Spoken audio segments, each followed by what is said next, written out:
Ang pag-spray ng sitaw ay karaniwang ginagawa para sa tatlong pangunahing dahilan. Ano-ano nga ba ang mga dahilan na ito? Ang mga dahilan na ito ay ang pagkontrol ng peste, pag-iwas sa sakit at pagpapalakas ng sustansya. Dahil ang sitaw ay madaling kapitan ng iba't ibang insekto at fungi, narito ang mga particular na benepisyo ng pag-spray. Okay, number 1, ang mga peste. Ang sitaw ay madalas na inaatake ng mga aphids, beanfly at spider mites.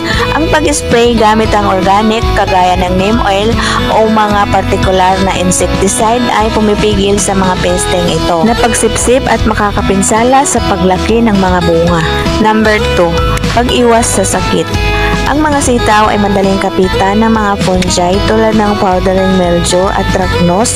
Ang paglalagay naman ng fungicide o isang simpleng solusyon kagaya na lamang ng baking soda ay nakakatulong na mapanatiling malinis ang mga dahon at mapipigilan ang pagkalat ng mga spores. Number 3, dito po tayo sa foliar feeding, ang pagpapataba po sa pamamagitan ng pagpapakain sa dahon or pag-spray sa dahon.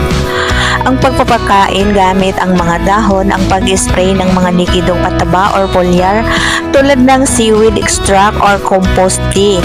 Direkta sa mga dahon ay nagbibigay daan ito sa halaman na mas mabilis na sumipsip ng mga sustansya kaysa sa pamamagitan ng mga ugat. Maaari itong humantong sa mas mabilis na paglaki at mas mataas na ani. Number 4,